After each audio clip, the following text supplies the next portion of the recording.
This is the missing link to you leading projects more successfully. Do you mind if I tell you a story? You see, family, one of the things I learned about project management is a lot of times through leadership. What do you mean, ED? Of course, experience has played a role, but I love what Dan Kennedy talks about following the individual or the pioneers that already have arrows in their back. That translates to of saying that there's people that have probably already been where you've been or where you want to go in so many words. And so there's been a lot of times where I engaged in with leadership and asked them questions of, hey, how did you handle this? And what I'm doing is what I always talk about here on the channel, family, is building my toolbox up, because if this ever comes up, or if this issue or this opportunity or whatever it may be, I already have a response. And watch this, family, I will take what I've learned from someone that is providing me that leadership, and put my own spin and craft it in the way that I want to craft it. So today's episode is entitled "What Your Boss Doesn't Tell You: Project Management Mastery." I have an 8-point framework. After those eight points, I'm out. I go by the name of ED. For all you smart and intelligent folks out there, that just simply means Ed. Let's jump into the point number one: influence without authority. Oh man, oh man. You know what, family? I said I wasn't going to do this. I said I was going to push through and get through these 8 points without, but I can't. I'm sorry. So forgive me in advance. I ask for your apologies, but there's so many people got those backwards. What do you mean? People think authority is influence. No, no, no, no, no, no, no. Being able to influence really does, without authority, really allows you to be successful. As a project manager, you don't have authority. I don't care what they tell you. I don't care how they mislead you. Technically, if you do not have direct reports, you do not have authority. So you have to have that influence. That's why I wrote the book, The Magnetic Project Manager, because I understood project management is really about influence, or what I learned from Russell Brunson, which is that attractive character, being that attractive character. And that doesn't mean about looks, is meaning that how do you persuade, or how do you convince people that work on your team to do something where they could easily say, nope, I don't want to do it, I don't work for you. So it's the influence that you have. Now when you work in an exceptional organization, they create the influence for you, in which they say, hey, this project is a priority number one, not two, not 10. And what we need to do, we need to get these timelines. So in so many words, them being leadership to set the expectation. And then now you have the opportunity to hold people accountable. But as a project manager, you do not have authority. So you have to find ways to influence your stakeholders to ensure that they want to go on this ride along with you. Let's move on to point number two: resource alchemy. Oh boy, oh boy, boy. I've had to learn how to garner this skill more and more over the past couple years, even probably even longer. Well, yeah, really more in these past couple years, is because the reason why I say that, family, is a lot of times on projects, you may have stakeholders that are on, like, multiple projects. And if that's the case, they have to make a decision, which one is a priority. Do I work on ED's project, or do I work on Rob's project? And how much time do I get it? So being able to fill in the gaps. I got in trouble last time in the comments about, the collaboration aspect of being able to fill in the gaps. I would love to get your feedback. If you're a project manager, what would you do if you had the opportunity to fill in the gaps for stakeholders temporarily as they're coming back and forth between projects? Would you fill in the gaps, or would you just wait until they get back to do it? Me personally, and this is subjective, but this is me personally. If I'm able to fill in the gaps because I know our resources is thin, that's why the title is for this is called Resource Alchemy, is that what it'll allow me to do is give that stakeholder confidence that they, and plus I don't burn them out. And see, that's another thing we don't remember, we don't recall a lot of times, that we may end up burning that stakeholder out if we can't give them proper support. Unfortunately, yes, there's a resource constraint. Now, what are we going to do about it? Are we going to sit back and pout, or are we going to fill in the gaps or find creative ways to fill in the gaps? Okay, let's move on to point number 3. Conflict resolution mastery. What does that mean? That means you're going to have conflicts. I always share this. Conflicts are not always bad, but they're not always good either. Can you have the courage, or as my uncle would say, do you got the gut to handle this? Because if you don't have the gut, then it's not even worth you jumping into this profession, because you're going to get pushback a lot of times, especially when you're working technical projects. And if you're not technical savvy, they'll give you a timeline. I remember there's one, I was working with a resource and I said, how long is this going to take you? We'll be done in 2 weeks. And I'm like, 2 weeks? That just don't sound right. And I said, well, what are the things that you have to do to get this done in 2 weeks? And so they start listing some things. And so I'm in my mind, I'm doing like, okay, that's probably take a couple of days. Let me ask you that question again. Are you sure that it's going to take you 2 weeks? Yeah, I'm sure. All right, well, let me talk with your leadership to see if we can get some of those things moved. Well, you know what, AD, don't even worry about it. You know what? You know what? I'll be able to get it done in probably a week now. And I say, dang, that's strange. How about 3 days? Can we meet in the middle? And it's all, this is a game of being able to, again, deal with conflict and have the courage to be professional, but yet still be stern in what your approach is, and challenge the team. Not to burn them out, but challenge them to understand that, hey, if there's competing priorities, which most of the time there is, how do we ensure that the things that you're working on doesn't invade in what we got to get done over here, and that you get the proper support so we can continue to collaborate and move forward. Let's move on to point number 4. They say change is inevitable. So our point number 4 is change as a constant.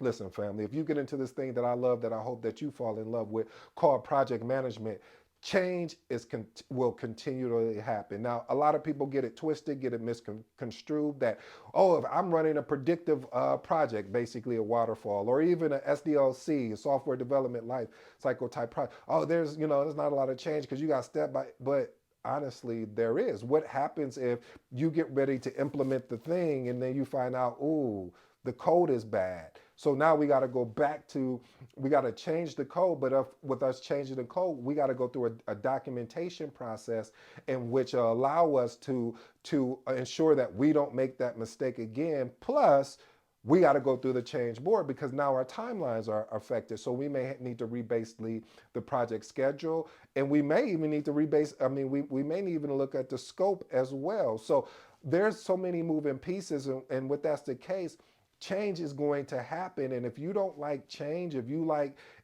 don't like being uncomfortable, project management it may not be the role for you. I don't want to be a dream killer and tell you that, because if you're listening to this, then I know project management is possibly or potentially for you. So what I'm saying is that you have to be ready for these changes and not run from them. Watch this, family, run to them, because that way you're going to learn something. I don't know how many times that I've learned more in being uncomfortable than I did comfortable. And I hate to admit that. And the reason why I say I hate to admit that is because being uncomfortable is not fun. I don't care what they tell you. I love what Tim Grover talked about in his book, one of my favorite books of all time. It's in my top 5, of course, but Unstoppable. And what he talks about is that he was talking about the having the athlete's mind. You may not never be an athlete, but he was saying you don't have to love the work, meaning doing the exercises, doing the things that's going to be required, but you got to enjoy but the results will pay for the work that you're putting in. Translation, let me unpack that. What he was saying was, hey, you may be uncomfortable doing this thing here of now we got to make another change, now we got to make another pivot, but the outcome of your project finishing with, or your project finishing within the triple constraints, on time, under budget, uh, within scope, as well as quality, you're appreciative of that, because yeah, it was uncomfortable. Yeah, you had a couple conflicts and a couple rumbles, professionally, but the outcome is what matters. That's why they hired you, to deliver that particular project. Let's move on to point number 5. Mentorship and knowledge sharing.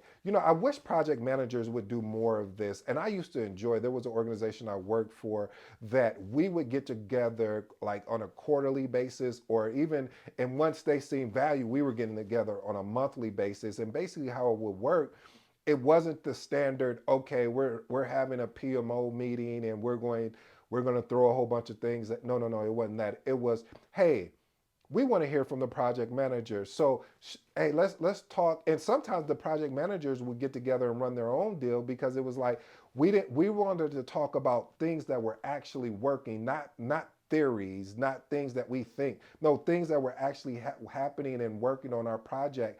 And these were valuable lessons, family. When you get a chance to work with other project managers, and they may work in a whole different sector, they may work in finance, they may work in HR, and the but being able to learn what we were able to learn about different projects, we were able to take some of those nuggets and implement them in our projects. And then mentorship.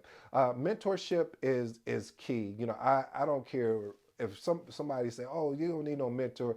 You might as well not even listen to them anymore, because every time I've able to getting better besides actually doing the work, mentorship has been a key asset in my life, or coaching has been a key asset, because again, going back to that quote I used about Dan Kennedy, of being able to look at pioneers that already have arrows in their back, which is a translation of just saying, hey, somebody's been there. Let's see what we can learn from them, and being able to learn from them, and then watch this, family, apply that learning, because sometimes we'll read books and listen to information, but we don't apply it. Being able to apply it is definitely key. Let's move on to point 6.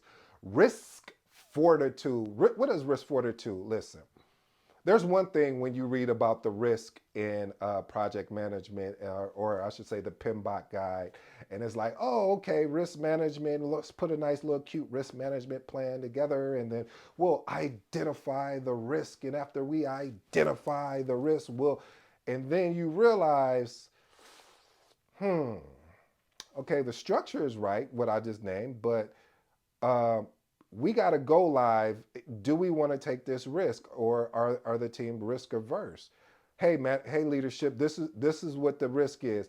If we make this implementation, we'll be able to meet all of the aspects of the triple the iron triangle. However, if we don't, then what's going to happen is that we're going to have to push this back maybe a week or two. Do you want to take the risk of maybe there may be some downtime in the business, or would you rather us go back and replan? Well, how big is the downtime? Then you start that dialogue, and see, you don't get to. A lot of times we don't learn that, especially in the scholastics aspect of things, and that's a piece of negotiating, because when you're in front of leadership, they're gonna ask you, well, okay, how many clients may go down, or how much of the business is going to be affected, 10%, 50%, like, and you need to be able to be ready to answer those questions. And please, here's a free one. If you do not know the answer, do not make up anything. Please don't make up anything. I learned that really early on in my career, where I had, again, a mentor, a project manager mentor, and he was like, listen, if you don't know the answer, just use this simple response. And I hope that you guys take this response as well, because it's very effective and it's very truthful. I don't have enough information to answer that correctly. Again, I do not have enough information to answer that correctly. However, and this is what I picked up on over time, because people started challenging that. And again, in anything in life, once you learn and once you have an opportunity to use something and apply it, and you realize, okay, there's more to it I need to add. I was like, however, I will go back and I will give a timeline, say, hey, I'll get you the answer within 2 days or 24 hours. But right now, I do not have enough information to answer that accurately. If anyone dissuades you and trying to tell you, well, give me a number anyway, don't do it, because you will be held accountable for that number. I'm just telling you, this is just wisdom in the making. Point number 7, legacy building. What I meant by legacy building is be able to run projects really smoothly, even though you're going over bumps. Ooh, I like that. Let me tell you why I like that. Because there's no such thing as a smooth project. There's no such thing as well, and maybe it is. I haven't ran into it. And if someone's out there that's had a smooth, easy, no disruptions, no conflicts, no issues with the triple constraints, none of these things, please leave a comment for me, because I would love to learn how you did it. Because there are going to be some challenges, because it's unique. Now, I'm not talking about I'm talking about a really truly unique project, and that's what projects are. They have a unique aspect of it. So again, being able to take these issues or these risks or these conflicts and just the opportunity for growth and and make it through, you're creating a legacy of where people want to turn to you and have you work on these major projects. Trust me, family. And last and final point, listen, data driven making. Basically, what I'm saying is that being able, as a project manager, being able to also to be able to look at data, as well as being able to trust your instinct and weighing the two. Like, okay, my instinct is saying, I don't know, what I was sharing the story about the person that was, misguiding me on how long it was going to take. And my instinct was like, man, but I didn't have the data to back that up. And I said, well, that's when I started asking those data type driven questions. And that's what we have to do, family. If your instinct, if you're feeling like, man, this just doesn't sound right, now you need to go dig deeper. You need to go, as my guys say, go do your homework to figure out what is actually going on here. So anyway, family, I hope you enjoyed today's episode. I go by the name of ED. Until next time, you know my slogan, or you don't. I'm out.